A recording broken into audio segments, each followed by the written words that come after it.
उत्तर प्रदेश में एसआईआर और दिल्ली में बुलडोजर कार्रवाई, इन तमाम मुद्दों पर बातचीत करने के लिए हमारे साथ मौजूद हैं समाजवादी पार्टी के वरिष्ठ नेता और सांसद रमाशंकर राजभर जी। अगर एसआईआर की बात करें तो उत्तर प्रदेश में भारी संख्या में लोगों के वोट कटे हैं। क्या आपको लगता है कि ये जो वोट कटा है, जो लोग गलती से कट गए हैं, वो जुड़ पाएंगे? एसआईआर भारतीय जनता पार्टी के गले की हड्डी बन गया है उत्तर प्रदेश में। भारतीय जनता पार्टी कह रही थी कि घुसपैठियों का नाम काटने के लिए एसआईआर लाए हैं, जिसका संपूर्ण विपक्ष विरोध किया, सदन में भी करता रहा। जबकि विपक्ष ये चाहता था कि जो आपकी टाइमिंग है, जो समय सीमा है, इतना कम किए हुए कि इसमें जो हमारे निर्वाचन कर्मी हैं वो आत्महत्या कर रहे हैं। घुसपैठिए कहाँ गए? अब तो आंकड़ा आ गए, लेकिन आंकड़ा तो आपको जानकर ताजुब होगा कि आंकड़ा आया मृतकों का, आंकड़ा आया जो शिफ्टिंग का, और जो डबल वोटर थे, ट्रिपल वोटर थे, उनका आया।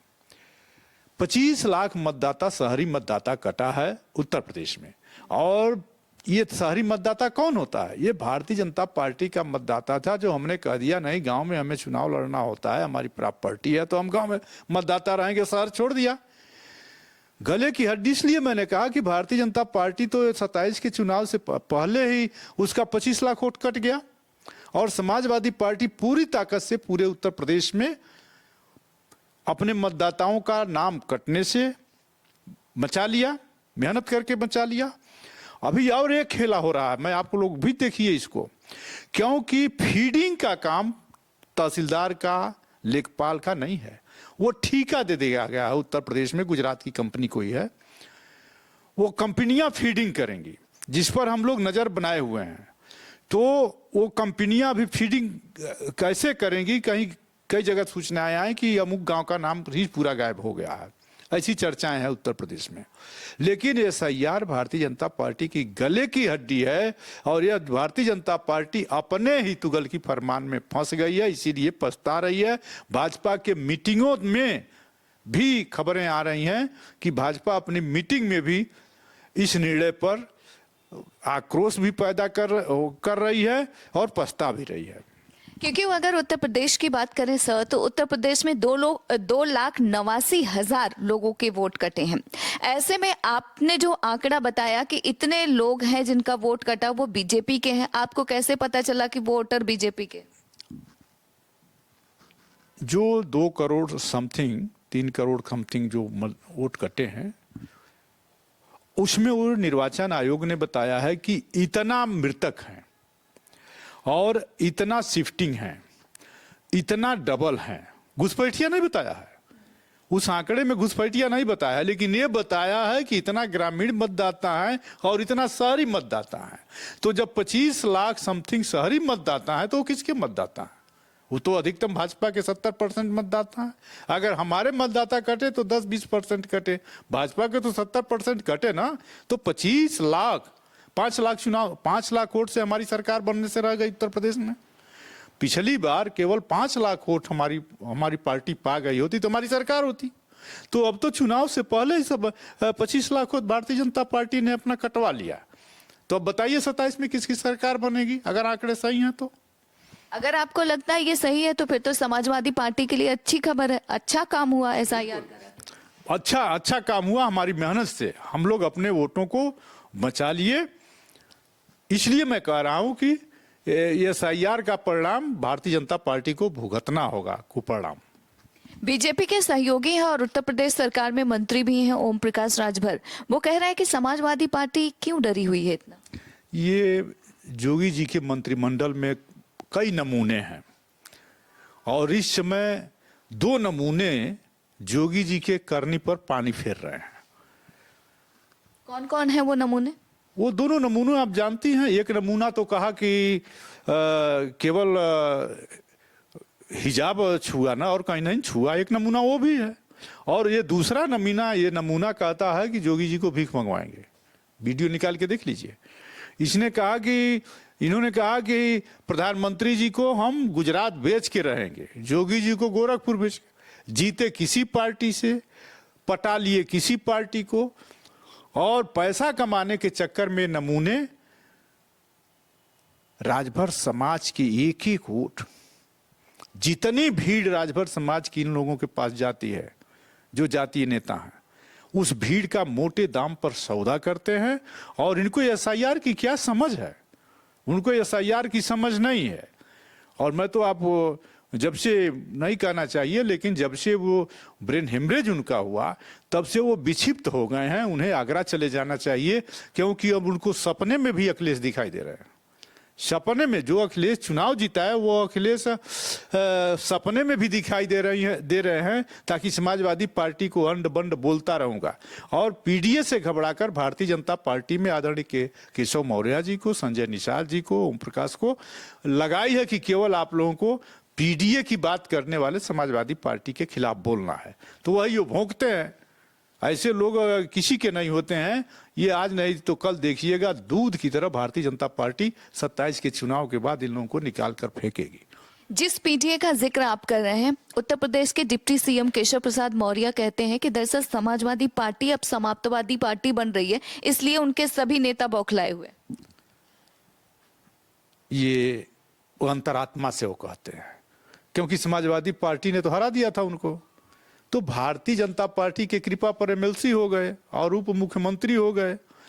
कि आप कुशवाहा समाज पर अत्याचार जुर्म हो उसको नहीं रोक पाओगे, उसके आरक्षण डाका पड़े नहीं रोक पाओगे। लेकिन आप आओ, तुम्हारे नाम पर तुम्हारी बिरादरी का वोट मैं ले लूंगा, और केवल आप लोग अखिलेश यादव जी के खिलाफ बोलते रहो। तो ये भारतीय जनता पार्टी के नमूने हैं, ये कुछ नहीं है। ये जोगी जी की भी छवि खराब कर रहे हैं। ऐसे नमूने के बल पर ही भारतीय जनता पार्टी 27 का सपना देखना बंद कर दे, क्योंकि ये परिणाम है कि समाजवादी पार्टी को समाप्त करने वाले केशव प्रसाद मौर्य खुद चुनाव हार गए थे, और 24 के चुनाव में समाजवादी पार्टी को समाप्तवादी पार्टी कहने वाले और टीका करने वाले संजय निषाद अपने बेटे को नहीं जिता पाए थे, और ये ओम प्रकाश राजभर भी अपने बेटे को नहीं जिता पाए थे। पूरा पूर्वांचल में जब समाजवादी पार्टी के साथ ये नमूने ओम प्रकाश राजभर और ओम प्रकाश राजभर थे, तो समाजवादी पार्टी साफ हो गई थी। पता करिएगा 19 के और 22 के चुनाव में। और जब भारतीय जनता पार्टी में ओम प्रकाश राजभर गए तो पूर्वांचल से भारतीय जनता पार्टी साफ हो गई। तो ये नमूने हैं, इन नमूनों को हम लोग बहुत महत्व नहीं देते। ये नमूने अब समाप्त होने वाले हैं 27 में। चलिए, वक्त बताएगा क्या होगा। उत्तर प्रदेश से सटा हुआ दिल्ली है, और दिल्ली में इस वक्त आप हैं। दिल्ली की बात करते हैं। दिल्ली में आधी रात में बुलडोजर चला, आपको लगता है कि ये जायज कार्रवाई है? संविधान को रौंदने वाले संविधान की परिभाषा अपने हिसाब से करते हैं। और मैं आपसे कह रहा हूं, सभी धर्मों के धर्मस्थल किसी के काश्तकारी भूमि में नहीं है। सब, जिसमें 70% या तो दान किए हुए ट्रस्टों के पास हैं, या सरकारी जमीनों पर दूसरों के जमीने पर कब्जा करके बनाए गए स्थान है। माननीय न्यायालय के आदेश पर जो दिल्ली की घटना की बात आप कर रही हैं, बुलडोजर गया, जाना भी चाहिए। जितने अवैध निर्माण हैं वो ढाना भी चाहिए, लेकिन एक धर्म देखकर नहीं। भारत का संविधान कहता है कि अगर सबका साथ सबका विकास वाली सरकार है, तो एक धर्म के अपराधी, एक धर्म के धर्मालय, और एक धर्म पर जब बात आती है तो बुलडोजर में तेल पूरे प्रदेश और पूरे देश में, अब तो पहले यूपी में चलता था, अब दिल्ली में भी आ गया, और उसके बाद महाराष्ट्र में भी चला गया था, सुना मैंने मध्य प्रदेश में। तो ये बुलडोजर सुप्रीम कोर्ट से बड़ा है क्या? लेकिन ये तो अदालत के ऑर्डर पर ही हुआ था। लेकिन पत्थरबाजी जो रात में हुई वो क्या सही थी? आप किसी का घरौदा उजाड़ने जाएंगे, वो क्या करेगा? आप किसी का घरौदा उजाड़ रहे हो, माननीय न्यायालय ने ही कहा है कि किसी निर्माण को भी अगर आपको गिराना है तो बुलडोजर कोई कानून नहीं है। आपको कोर्ट में जाना होगा, आपको कोर्ट में जाकर के इसको तब बुलडोजर ले जाएंगे। तो ये तो सुप्रीम कोर्ट के आदेश का ही अपमान हो रहा है। सुप्रीम कोर्ट ने कहा बुलडोजर संस्कृत बंद करो, संस्कृत बंद नहीं हो रही है। इसका मतलब संविधान और माननीय सुप्रीम कोर्ट को चुनौती दी जा रही है भारतीय जनता पार्टी की सरकार द्वारा, एक धर्म पर कार्रवाई करके दूसरे धर्म को खुश करने के लिए। लेकिन पूरे देश में अब लोग संभल गए हैं, अब इनकी साजिश को समझ गए हैं। देखा जाए जो दिल्ली में हुआ है, बुलडोजर कार्रवाई हुई है हाई कोर्ट के ऑर्डर के बाद, इसमें एक और खबर निकल कर आ रही है कि समाजवादी पार्टी के ही सांसद पर यह आरोप लग रहा है, आपके सहयोगी रामपुर सांसद पर, कि उन्होंने भड़काया था, इस वजह से पत्थरबाजी हुई है। इस पर आप क्या कहेंगे? अच्छा ये बताइए, आपका घरौंदा उजरेगा तो आप हमारा इंतजार करेंगे? वहां जैसे होगा आप उसका विरोध करेंगे। पत्थरबाजी हुई है कि नहीं हुई है तो मैं नहीं जानता, ये जांच का विषय है। सरकार आपकी है, जांच करो, कार्रवाई करो। अगर कार्रवाई नहीं कर सकते हो तो फिर सरकार छोड़ दो। ये सुनते सुनते हम लोगों का जीव आज वो कान पक गए।